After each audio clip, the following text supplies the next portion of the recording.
Baik, selanjutnya kita persilahkan kepada Bapak Insinyur Agung Mulyana, MRek SC, untuk mengulas topik mengenai kesejahteraan pensiunan antara harapan dan kenyataan. Baik, terima kasih. Assalamualaikum warahmatullahi wabarakatuh. Kami dari PWRI diminta untuk menggambarkan kesejahteraan pensiunan antara harapan dan kenyataan. Jadi saya ingin menggambarkan sedikit apa yang kita perkirakan harapan dari setiap orang yang pensiun itu. Harapan dari pensiunan atau para purna bakti itu ketika masuk di masa pensiun itu adalah pertama tentu harapan sehat di masa pensiun. Ini backupnya ada pada sistem jaminan kesehatan nasional yang pelaksananya adalah BPJS Kesehatan. Tapi kalau mau sempurna tentu dengan asuransi kesehatan lainnya yang dibayar sendiri dari kantong. Kemudian harapan berikutnya adalah harapan sejahtera lahir batin. Tersedianya pondokan atau rumah tinggal, baik sewa atau milik. Eh, kita lihat contoh-contoh banyak sekali. Ketika sudah pensiun, harus keluar dari rumah dinas dan segera dieksekusi rumah dinas itu. Akhirnya terlunta-lunta rekan kita pensiunan ini. Dan ini yang perlu difikirkan oleh kita bersama, baik PWRI maupun Korpri, supaya teman kita yang nanti akan pensiun itu tidak terlunta-lunta. Kita harapkan sejahtera. Kemudian cukup pangan. Kami berpendapat bahwa harapan kesejahteraan itu ketika pensiun itu tidak, mohon maaf, tidak susah makan, tetapi gampang pangannya ada. Kemudian mudah bergerak, bersosialisasi, dan berkegiatan. Teman-teman sekalian, kalau kita kurang bergerak, kita akan cepat kaku, urat-urat, dan sebagainya, sehingga saya menyarankan ini merupakan satu harapan juga. Dan ini juga banyak teman-teman yang berharapan bahwa ketika masuk masa pensiun tetap bisa ada kegiatan yang bergerak. Yang berikutnya adalah tersedia dukungan fasilitas. Bukan meminta spesial khusus untuk para pensiunan, tetapi Bapak-bapak dan Ibu sekalian, terutama yang tinggal di DKI Jakarta, eh, kita mendapatkan keringanan pajak. Semua pensiunan itu dapat keringanan pajak PBB. Kemudian retribusi dapat keringanan. Kita angkutan Transjakarta dapat pembebasan 0 rupiah, baik yang bersifat oplet maupun yang bersifat bus. Tapi mudah-mudahan nanti akan menjurus seluruh Indonesia dengan dorongan dari Korpri dan dari PWRI supaya angkutan untuk para senior citizen ini dapat gratis. Kalau di Jakarta sudah gratis. Ini harapan kita supaya para pensiunan ini sejahtera. Kemudian harapan kejelasan tentang pengelolaan sistem pensiun. Sistemnya ini pay as you go masih kita mau teruskan, contribution ataupun sistem lain lah yang akan ditetapkan. Ini semua bisa diatur di dalam undang-undang. Masalahnya undang-undangnya tadi sudah Pak Aris sampaikan sudah ketinggalan zaman. Undang-Undang nomor 11 tahun 69 tidak mengatur tentang bagaimana sistem itu kita kembangkan. Ada 11 aspek yang perlu diatur di dalam undang-undang yang baru. Reformasi pensiun itu antara lain mandatnya ada di undang-undang baru tentang ASN yang diminta akan diatur dengan PP. Tidak bisa diatur dengan PP. Itu harus diatur dengan undang-undang.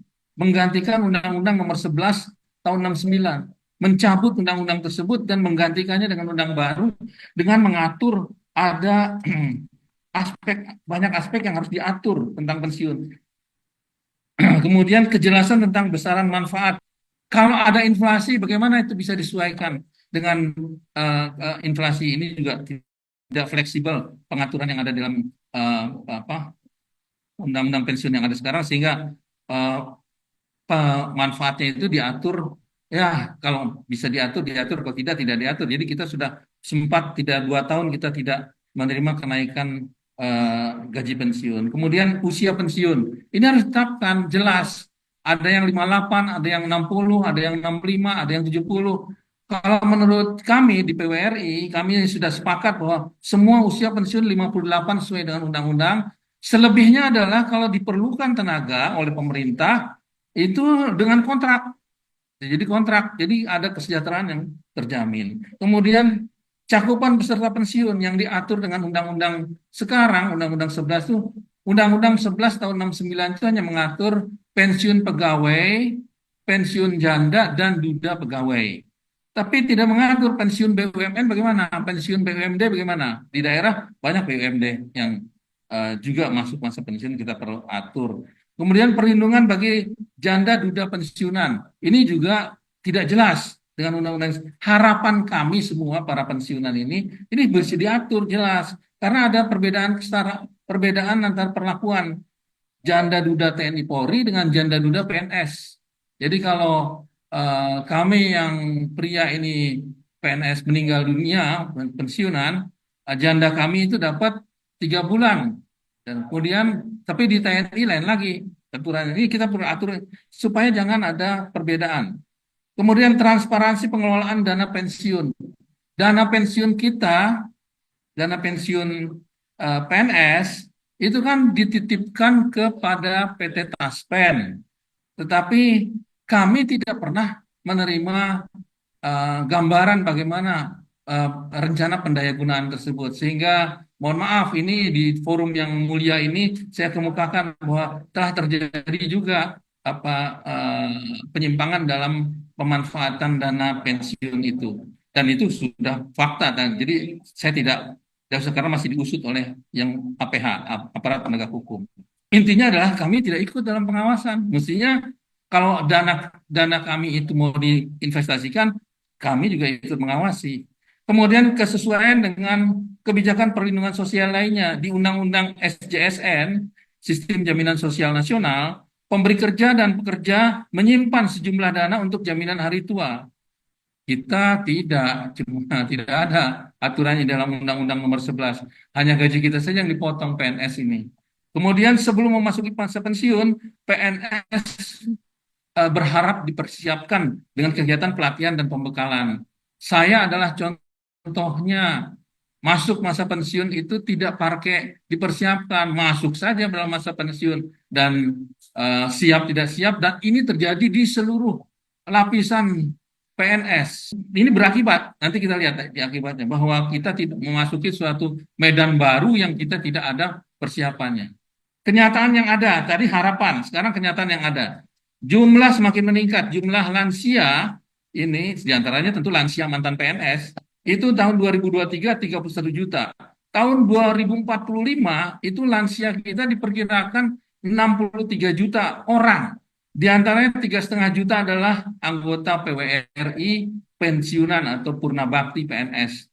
Kenaikan rata-rata yang pensiun se-Indonesia itu rata-rata 150.000 orang pensiun seluruh Indonesia. Ini kalau tidak mengalami persiapan akan terjadi bahwa banyak kualitas atau kondisi fisik mental menurun dan belum lagi dengan dampak dari dinamika global, lingkungan alam, pemanasan global, perubahan musim dan sebagainya. Data sementara menunjukkan bahwa hanya sekitar 7% dari anggota pensiunan yang dapat menikmati masa pensiun. Selebihnya belum atau tidak siap menghadapi masa pensiun. Tahu-tahu besok sudah pensiun. Kemudian tidak paham tentang masa pensiun, tentang apa sebenarnya yang terjadi di dalam masa pensiun. Menghadapi masalah keuangan, terpaksa bekerja lagi di luar kompetensi. Jadi bekerja tetapi di luar kompetensi yang ada.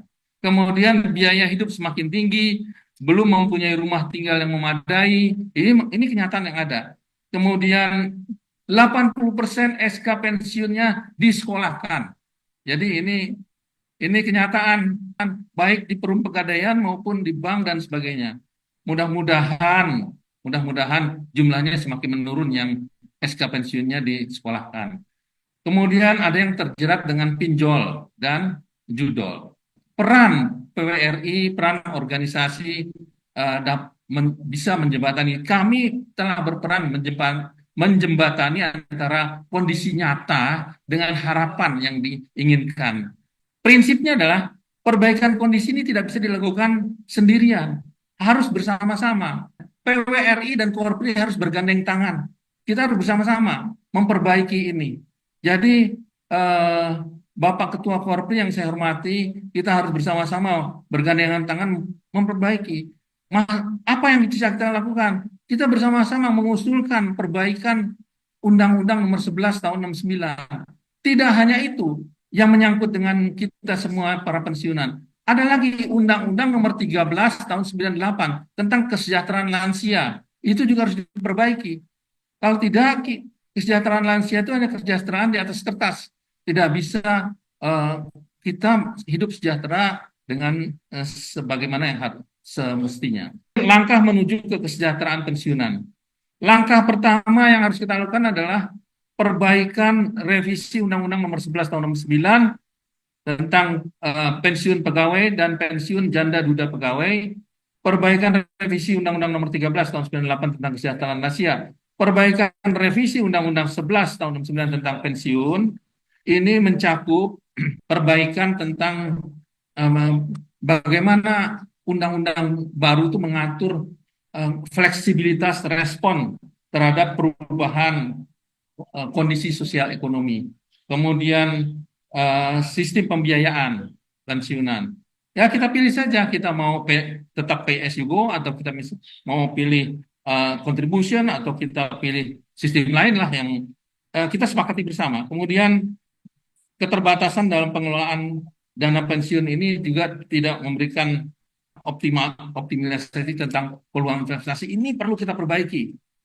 Pengawasan terhadap penggunaan uang pensiunan juga kita perbaiki. Kemudian minimnya perlindungan terhadap pensiunan perempuan. Ini juga belum diatur dengan Undang-Undang Nomor 11, terutama janda pegawai yang mungkin menghadapi kesulitan dalam ekonomi. Kurang sinkronnya dengan undang-undang baru, kita punya banyak undang-undang baru, antara lain mengatur tentang sistem jaminan sosial, tentang ASN yang juga belum atur.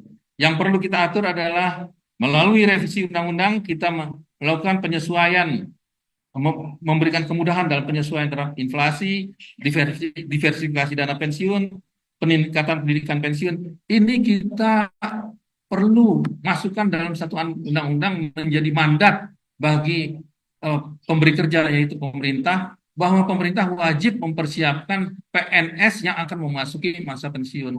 Jadi rekan-rekan anggota Korpri yang pada pagi ini ikut dalam seminar ini, belum ada mandatnya bahwa yang mengharuskan bahwa pemberi kerja kita, majikan kita yaitu pemerintah harus menyiapkan teman-teman yang akan masuk masa pensiun. Bagaimana penyiapan itu? Kami telah membahasnya dengan teman-teman di Kementerian Dalam Negeri karena kami terikat dengan MOU dan sudah ada materi yang perlu dijalankan bersama uh, dengan Kementerian Dalam Negeri. Tapi ini saya kira kita perlu perluas seluruh kementerian, kita perlu persiapkan teman-teman. Kemudian integrasi dengan undang-undang baru juga perlu kita siapkan. Saya kira secara umum itu yang kami siapkan.